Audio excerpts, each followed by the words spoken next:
하나님 아버지 감사합니다. 좋은 가을 계절에 하나님의 은혜 속에 살게 하시고 전쟁의 소문 속에서 우리를 지켜주시니 감사합니다. 오늘도 수요예배로 온라인으로 모이는 성도들 축복하시고 오늘도 하시는 주의 말씀 앞에 세계교회사 속에서 우리 교회를 바로 알게 하여 주시옵소서. 말씀 전하시는 송인설 목사님과 함께 하시고 오늘도 근본주의와 신정통주의에 대한 교회사 속의 흐름을 잘 이해하고 오늘 내가 어떻게 성경적으로 잘 살아야 할지 바로 깨닫게 하여 주시옵소서. 이 예배 가운데 함께 하시는 믿사옵고 예수님의 이름으로 기원하옵나이다. 아멘. 사도신경.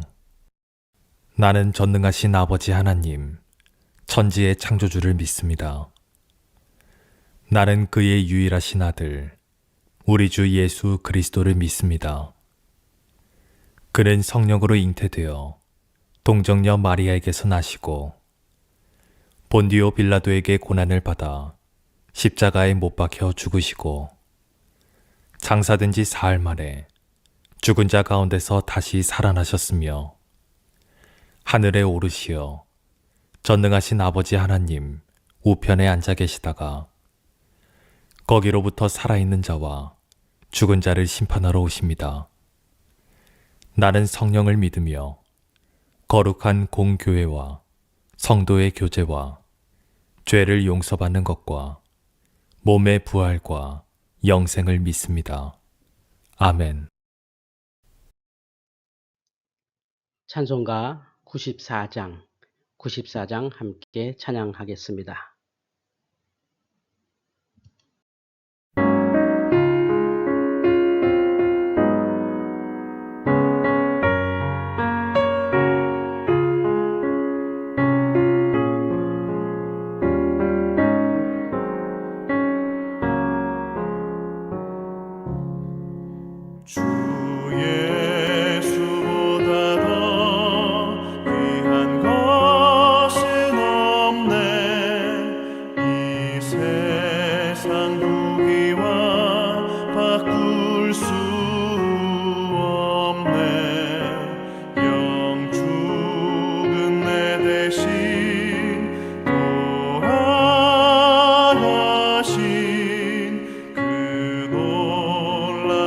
사랑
예수보다 더 귀한 것은 없네. 이 세상 행복과 바꿀 수 없네. 유혹과 핍박이 몰려와도 주 섬기는 내 맘 변치 않아. 세상 즐거움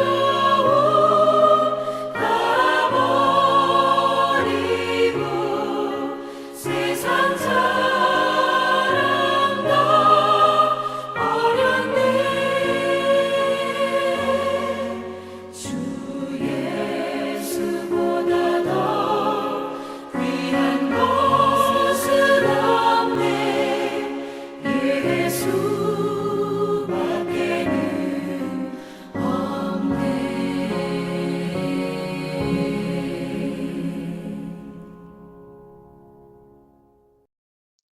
오늘 우리에게 주신 하나님 말씀 요한복음 7장 14절에서 17절입니다. 이 말씀은 하나님의 말씀입니다. 이미 명절의 중간이 되어 예수께서 성전에 올라가사 가르치시니 유대인들이 놀랍게 여겨 이르되 이 사람은 배우지 아니하였거늘 어떻게 그를 아느냐 하니 예수께서 대답하여 이르시되 내 교훈은 내 것이 아니요 나를 보내신 이의 것이니라. 사람이 하나님의 뜻을 행하려 하면 이 교훈이 하나님께로부터 왔는지 내가 스스로 말함인지 알리라. 아멘. 하나님의 선교의 관점에서 세계 교회사를 산책하는 여정에 오신 여러분을 환영합니다. 저는 송인설 교수입니다. 오늘 11번째 시간으로 20세기 교회사 첫 장면입니다. 근본주의와 신정통주의에 대해 살펴보겠습니다. 20세기 교회사는 이데올로기의 시대로 보고 있습니다. 19세기까지 개신교 교회는 어떻게 로마 가톨릭 교회 타락을 극복하고 근대 문명을 형성하는 데 기여하였는가, 이런 질문을 던지고 우리가 살펴보았습니다. 근대 문명을 형성한 과학혁명, 철학혁명, 정치혁명, 경제혁명은 기독교 세계관의 토대 위에서만 가능했습니다. 그랬는데 계몽주의와 개신교회가 힘을 합쳐서 모더니즘을 만들었더니 모더니즘 문명이 크리스텐돔에서 교회의 영향력을 제거해버렸습니다. 19세기 국가들이 세속 국가가 되었죠. 국가주의 시대가 열린 것입니다. 20세기 교회는 어떤 질문을 던지고 살펴볼까요? 20세기 전반기는 혼란기고요. 후반기에 또 새로운 문명의 전환이 있었는데 이 시대를 기독교 후기, 포스트 크리스텐돔, 기독교의 영향력이 쇠락한 시대로 봅니다. 그래서 20세기 교회는 기독교 후기, 포스트 크리스텐돔 시대에 어떻게 서구 교회의 쇠퇴를 극복하고 세계 기독교가 되었는가, 이런 질문을 던져보겠습니다. 20세기 전반기는 내내 혼란이었습니다. 전쟁 중반기까지 아주 힘들었습니다. 에릭 홉스봄이라는 역사가가 20세기를 극단의 시대라고 불렀습니다. 1차 대전, 2차 대전, 그 중간에 러시아 혁명, 공황, 냉전 체제가 제일 무서웠죠. 1945년부터 91년까지 소련이 망할 때까지 미소 패권 경쟁, 그것이 세계 역사를 결정했습니다. 전체적으로 전체주의, 탈식민주의가 지배를 하고 제3세계의 독립이 있었습니다. 그러나 가장 큰 사건은 저는 68혁명으로 봅니다. 파리 대학 학생들이 68년에 그냥 한 달 내내 파리를 불릴렀던 그 금지를 금지하라. 그들이 싫어했던 것은 두 가지였습니다. 아버지 세대의 공산주의, 전체주의를 싫어하고 특별히 자본주의를 싫어하고 자본주의 뒤에 있는 교회, 국가, 가정, 세계를 깨려고 히피 문화죠. 거기서 포스트 모더니즘 문화, 철학이 이제 등장을 했습니다. 파편화, 개인주의, 다원주의, 상대주의, 회의주의, 허무주의. 서구 문명은 마지막 끄트머리에 가 있는 것 같고 계속 저렇게 가면 문명이 유지가 될까 저는 걱정하고 있습니다. 이런 시대의 교회의 내적 위기는 영국과 독일의 전쟁 속에서 교회의 분열 문제였습니다. 어떻게 하면 이데올로기 시대의 교회가 화해를 추구할 수 있을까, 이런 시도를 한 거죠. 과제는 세속주의, 종교다원주의 시대인데 어떻게 복음을 전할 수 있을까 그런 거였고요. 그 과정 중에 동방정교회가 1917년부터 1991년까지 소련 공산당 체제 밑에서 고생을 하다가 91년에 드디어 소련 망하고 러시아 정교회가 소생을 한 거죠.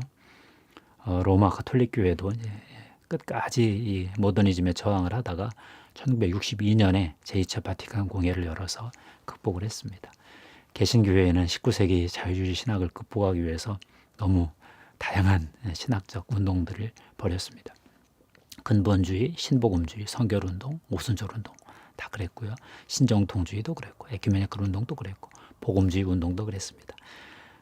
신생교회들, 선교 운동으로부터 나온 그 젊은 교회들이 등장을 했고요. 해방신학, 여성신학, 상황화신학 이런 것들도 많이 등장을 하고 선교적 교회론, 공공신학 이런 주제들이 신학의 담론을 지배했습니다. 20세기 후반기가 되니까 이제 탈서구 세계 기독교가 그 모습을 드러냈습니다. 기독교가 재편된 거죠. 북반구 서구 교회는 좀 많이 쇠락을 하고 남반구 중심의 기독교가 등장을 했습니다. 80년 기점으로 해서 전후로 남반구 기독교인들의 인구가 더 많아졌습니다. 오늘은 20세기 초반에 19세기 자유주의 신학의 그 여파를 극복한 두 흐름을 볼 텐데요. 첫 번째는 미국의 근본주의, 두 번째는 유럽의 신정통주의입니다. 근본주의를 어떻게 정의할까요? 모더니즘, 근대주의의 도전 속에서 기독교의 기본 교리, 펀더멘탈한 교리를 지키려는 운동이었다. 이렇게 보통 정의합니다. 당시 상황은 모더니즘의 기독교 공격이지요. 성경 비평하기, 성경의 권위를 다 깨부시는 상황이었습니다. 진화론도 도전하면서 교회가 위기에 몰렸습니다. 이때 19세기 복음주의자들이 전투적, 분리적, 반문화적 태도를 취했습니다. 반지성주의, 전투적 분리주의 이런 정서인데요. 모더니즘에 저항해서 보수 기독교가 약간 좀 퇴행적 모습을 보였다 이렇게 평가를 합니다. 그랬는데 저에게 책이 하나 들어왔습니다. 조지 마스덴 교수가 쓴 근본주의와 미국 문화라는 책입니다. 1980년 책인데 97년에 박용규 교수가 번역을 해주셔서 정말 감사하게 읽었습니다. 조지 마스덴은 미국의 유명한 복음주의 역사가인데요.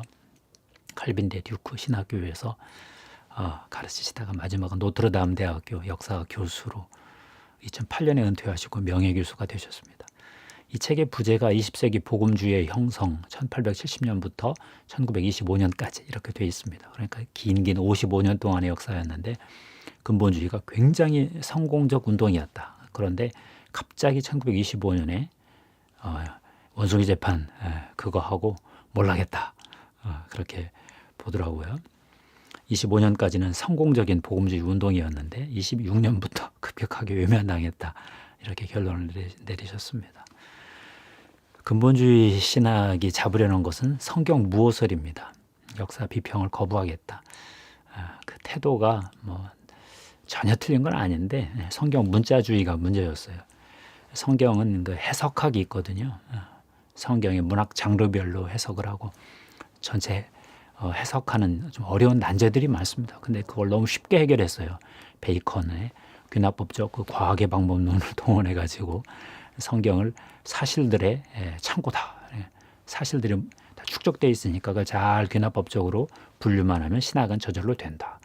이런 방법론을 썼습니다.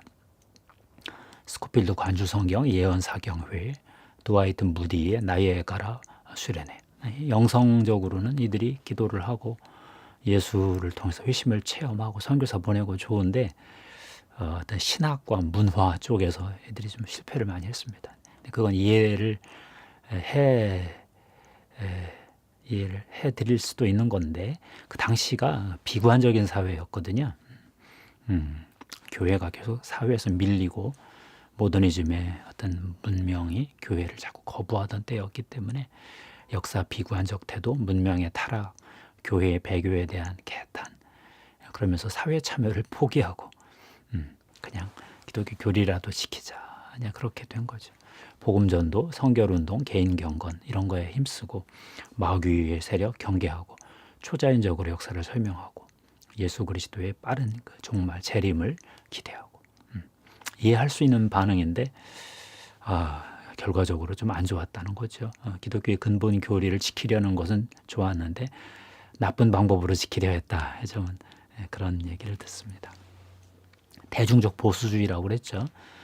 1910년부터 15년까지 펀더멘탈스라는 소책자를 잡지를 발행을 했어요.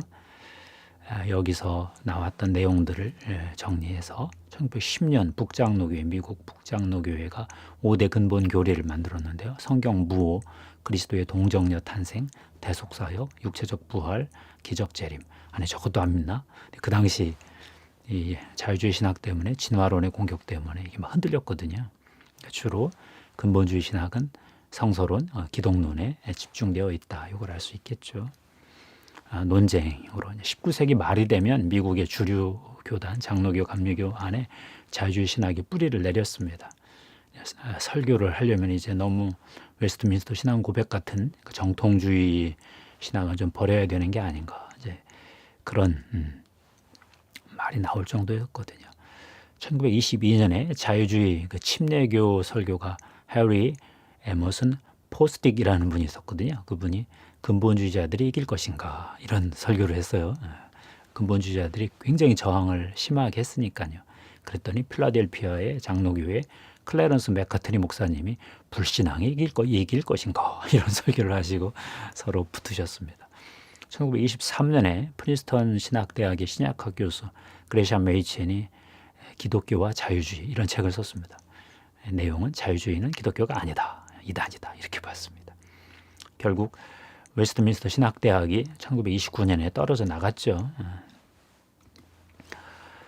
점점 근본주의 신학이 퇴각을 하기 시작을 했습니다. 대중들이 밀어줄 때는 되었는데 점점 신학에서 밀리고 신학교에서 밀리면서 밀렸어요. 당시 장로교 안에 근본주의 세력이 있었고 신학적 진보주의, 자유주의가 있었고요. 중간에 포용적 중도주의가 있었는데 중간 그룹이 결국 근본주의를 버렸어요. 신학적 진보주의도 마음에 안 들지만 근본주의로 가서는 미래가 없겠다 이런 식으로 1925년에 스콥스 먼키 재판이 있었습니다. 케네스 주의 데이턴 시에서 윌리엄 브라이언이 진화론을 가르치는 생물 교사를 고소했는데 당시 냉소적 불가지론자 클래런스 네로 변호사에게 반대 신문을 당해서 완전히 그냥 과학을 거부하는 목매주의자, 반지성주의자로 몰렸습니다. 이 재판을 기점으로 해서 근본주의가 미국 미디어에서 그냥 비난, 오명을 다 뒤집어 쓰고 퇴각했다 이렇게 보죠. 근본주의가 남긴 과제는 마크놀 교수의 복음주의 지성의 스캔들에서 제가 좀 보았는데요. 이분도 2006년 이후에 노트르담 대학교 역사 교수로 가셨습니다. 조지 마스덴 후임으로 가셨는데 이분은 근본주의의 문제를 4가지로 보았습니다. 역사 비평을 극복하는 성경 해석학을 못 만들었다. 우리의 과제라는 거지요. 창조과학이 문제다. 기독교적 과학, 기독교의 그리스도인들의 과학적 지성을 이들이 망쳐놓았다. 창조과학은 과학이 아니었다. 이렇게 보는 거죠. 3번째는 성경 예언에 대한 문자주의적 해석. 이게 참 문제다. 결국 요한계시록 해석인데요. 어디까지가 문자적 해석이고 어디까지가 비유적 해석인지 애매하거든요. 어떤 예수님의 재림 사건은 확실한데 그 전후 과정 이거에 대한 해석을 문자주의로 하면 한없이 꼬이거든요. 그렇다고 그것이 다 상징으로만 처리할 수는 없고 역사성은 있는데 계시록에 있는 문자적인 그 표현 그대로를 어디까지 받을 수 있는지 이건 참 어려운 문제거든요. 4번째 문제로 기독교 세계관에서 실패했다. 너무 축소시켰다. 초자연주의를 지키려고 하다가 기독교의 어떤 세속성, 자연성, 사회성, 문화성을 다 잃어버렸다. 이런 초자연주의적 환원주의 이걸 극복하는 것이 큰일이다. 이걸 극복한 세력이 결국 신복음주의죠. 빌리 그레이엄 목사, 존 스토트 목사 이런 분들이 이런 거 극복하느라고 애를 썼지요. 2번째 신정통주의 신학을 좀 볼 텐데요. 독일 신학계에서 자유주의를 극복하려는 새로운 정통 신학을 가리킵니다. 내용은 정통주의 신학인데 신학의 방법론은 근대 신학, 자유주의 신학의 방법론을 부분적으로 많이 활용을 했습니다. 가장 유명한 분은 칼 바르트고요. 많은 사람의 사랑을 받은 분은 디트리 보네포이고 에밀 브루너라는 분이 있고 이분들은 다 유럽 분이죠. 독일, 스위스. 미국으로 건너간 폴 틸리하고 라이놀드 니버 이런 분들이 미국에서 신정통주의 신학을 꽃피웠습니다. 디트리히 보네퍼 히틀러에게 저항하다가 39세 요절한 참 천재 신학자 겸 당시 가장 예민한 양심을 가지고 있던 한 참 영성가 같은 분입니다. 45년에 교수형 당하셨습니다. 평화주의 암살자. 이분은 산상수훈을 좋아하셨는데 자기가 택한 건 어떤 암살자였습니다. 평화주의적 암살자. 이분 책이 참 좋습니다. 칼바르트 신학을 좀 보겠습니다. 이분은 1886년부터 1968년까지 82세를 살았습니다. 19세기 후반부 말경부터 해서 20세기 전반부 중반부까지 사셨는데 이분에게 20세기 전반부 서구 교회의 마지막 꽃을 피우셨다 이제 그런 평가가 가능합니다. 칼바르트의 아버지는 개혁교회 신학교 교수셨고요. 1902년 16세 때 견진을 받을 때 신학자가 되어 봐야 되겠다. 교리가 좀 이해하고 싶다 그랬습니다. 1904년부터 9년까지 신학교육을 받았는데 다 자유주의 신학 공부를 했겠죠. 당시가 다 자유주의 신학이 신학교를 다 점령하고 있을 때이거든요. 1911년부터 1921년까지 10년 동안 스위스와 국경의 독일의 국경지대 자펜빌에서 목회를 했습니다. 여기서 설교를 해보니까 자유주의 신학으로는 설교가 안 되는 거예요. 자유주의 신학이 교수들이 하기는 좋은데 목사가 하기에는 목회 불가. 당시 종교사회주의 운동도 해보고요. 그랬는데 드디어 1914년 1차 세계대전이 터졌는데 자기를 가르쳤던 교수들이 전쟁을 지지하는 거예요. 그래서 자유주의 신학의 뿌리채 그 토대가 다 흔들려 버렸습니다.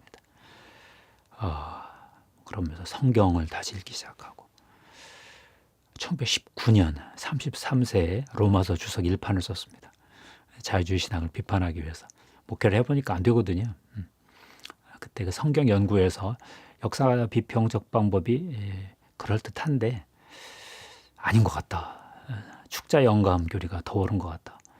두 개를 다 하긴 해야 되는데 하나만 하라면 차라리 축자 영감을 택하는 게 낫겠다. 도저히 역사 비평으로는 복음 설교를 할 수가 없다. 이런 충격적인 선언을 했습니다. 1921년 35세 때 괴팅겐 대학에서 그 책 하나 보고 개혁 신학으로 초빙을 했습니다.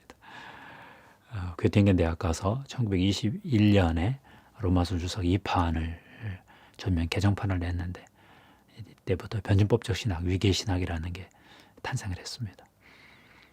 나중에 바르트 신학을 한번 꼭 배워볼 기회가 있기를 바라고요. 뮌스터 대학으로 옮겼다가 본 대학으로 갔다가 좀 미국 독일에서 이제 이렇게 신학교 교수를 한 거죠. 그러다가 1934년 바르멘 선언이라고 히틀러가 교회의 머리가 아니라 예수 그리스도가 교회의 머리다 이런 주장을 담은 바르멘 선언에 서명을 했습니다. 보네퍼하고 둘이 힘을 합쳐서요. 그래갖고 나서 쫓겨났죠. 그래서 자기 이제 스위스 바젤 대학으로 옮겼습니다. 그때가 49세. 1935년부터 이제 62년까지 이제 바젤 대학에서 27년간 교수 생활하고 이제 마치신 건데요. 그 전에 바젤 대학 오기 전에 교회학을 쓰기 시작을 했어요. 1932년 46세 때 본 대학에서 교회학 1권, 1-1권을 썼죠. 하나님의 말씀론, 어마어마한 신학이 이제 전개되기 시작을 했고 이제 드디어 바젤 대학에서 교회학을 쭉 저술을 한 거죠. 2권, 3권, 4권 그러다가 다 못 쓰고 5권, 9권은 못 쓰고 미완성으로 끝났습니다. 68년에 82세로 돌아가셨기 때문에 그렇습니다. 바르트 신학의 핵심은 결국 계시론인데요. 개신교 신학은 성서 해석론이라고 그랬죠. 성경 주석, 성경 해석 그것이 신학 방법론이거든요. 루터 때부터 지금까지 그렇습니다. 자유주의 신학이 성경 비평학을 통해서 역사 비평학을 통해서 하나님 말씀의 권위를 뚝 떨어뜨렸다는 얘기를 드렸었죠. 이제 이걸 회복한 것이 바르트의 교회학이다. 이렇게 하면 됩니다. 이분의 신학의 출발점은 하나님은 말씀하신다. 뭐 그렇게 뻔한 얘기를 하냐. 근데 이게 엄청난 얘기였어요. 하나님이 당신을 자기 계시를 하시는데 말씀으로 계시하셨다. 예수 그리스도를 통해서 계시하셨다. 이렇게 한 거거든요. 보통 정통주의 신학은 하나님이 성경을 통해서 자기를 계시하셨다 그랬거든요. 근데 바르트는 하나님이 하나님의 아들 예수 그리스도를 통해서 계시하셨다. 성경은 그것에 대한 증거다. 이런 좀 파격적인 이야기를 했습니다. 그래서 보수주의 쪽에서 안 좋아합니다. 바르트의 삼중적 계시론이 제일 유명한데요. 제1 말씀이 성육신하신 말씀 예수 그리스도입니다. 제2 말씀이 기록된 말씀 성경입니다. 제3의 말씀이 선포된 말씀 설교입니다. 그래서 성경이 하나님의 말씀이다 이렇게 정통주의는 주장했었는데 바르트는 성경이 하나님의 말씀이 된다 이렇게 주장을 해서 묘한 뉘앙스의 차이를 만들었죠. 자유주의 신학은 성경을 인간의 어떤 종교적 역사적 경험으로 보거든요. 그래서 하나님의 계시는 그중 일부밖에 없고 나머지는 다 인간 경험이 너무 많다. 뭐 그렇게 주장을 한 거죠. 정통주의는 하나님의 계시와 성경을 동일시했습니다. 그랬는데 바르트는 하나님의 계시를 성경보다 더 위에 놓은 거죠. 예수 그리스도를 통한 계시는 절대적이고 성경, 기록된 성경, 우리가 읽는 성경은 하나님의 계시에 대한 증거예요. 그러니까 하나님 말씀이 나에게 레마처럼 들리는 그 순간에 하나님의 말씀이 된다. 뭐 이런 식이죠. 이게 뭐 굉장히 논쟁적인 것입니다. 아마 여러분이 이 차이를 안다면 신학 공부를 뭐 절반 이상 해결했다 저는 봅니다. 신대원 내내 3년 동안 성서론 때문에 계시론 때문에 얼마나 쩔쩔맸는지 몰라요. 결국 성경 해석학의 과제다 이렇게 봐야 되겠죠. 저는 성경 해석학의 문제에서 바르트가 신학적으로는 뚫어주었지만 실제 이걸 해결한 분은 존 스토트라고 보고 있습니다. 바르트가 하고 싶었던 걸 실제 헬라어 성경 읽으면서 성경 해석학에 주석하게 성공했거든요. 존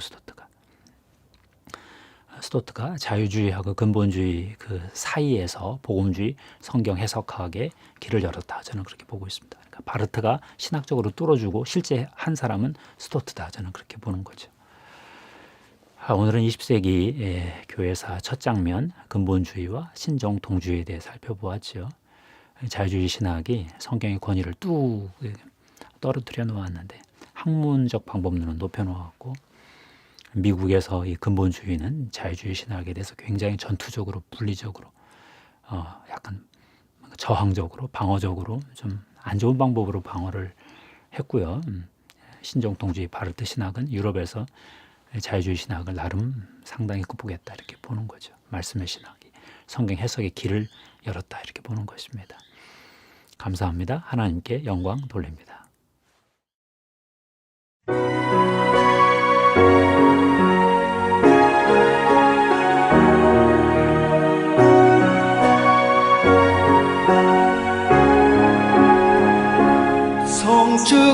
성축해내요 내 영혼아 거룩하신 이름 이전에 없었던 노래로 나 주님을 경배해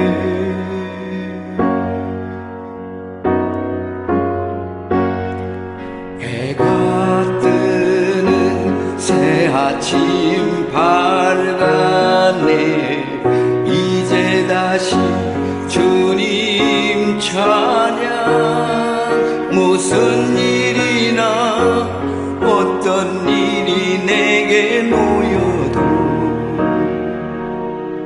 저녁이 올 때 나는 노래해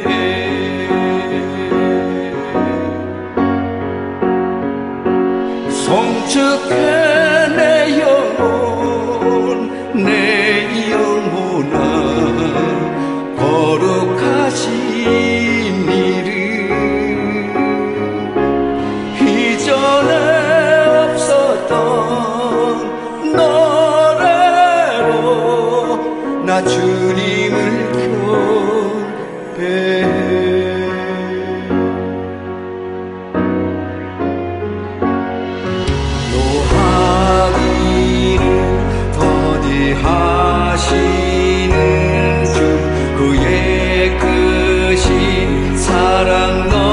넘치네 주의 선하심 내가 노래하리 수많은 이유로 나 노래해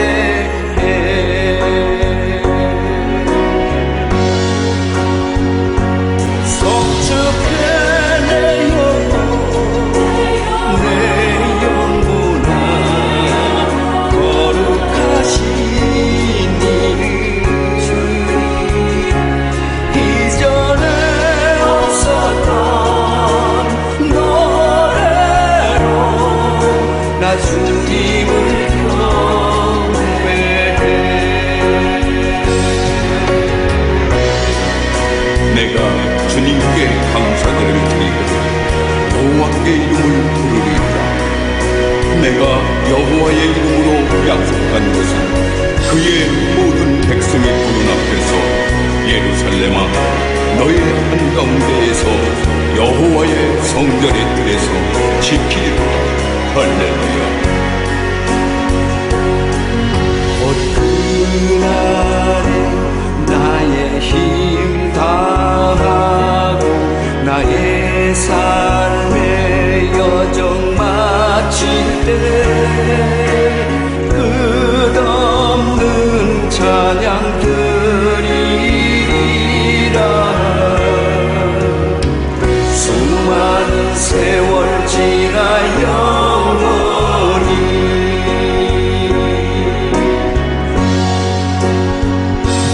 성축해 내 영혼 내 영혼아 거룩하신 이름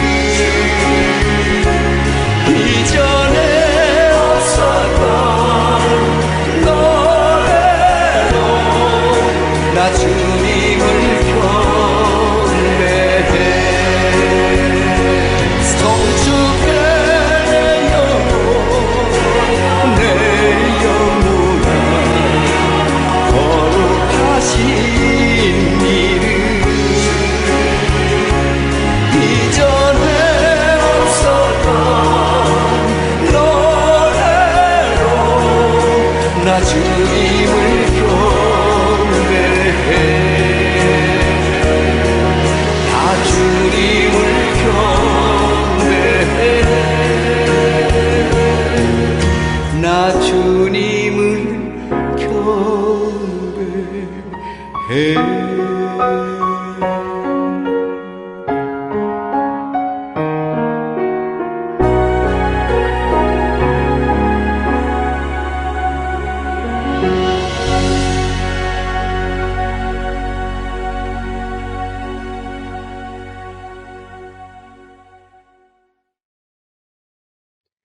이제 주기도문으로 수요예배 마치겠습니다.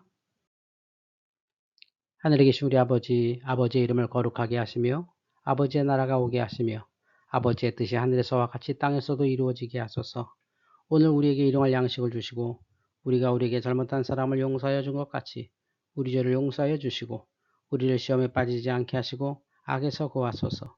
나라와 권능과 영광이 영원히 아버지의 것입니다. 아멘.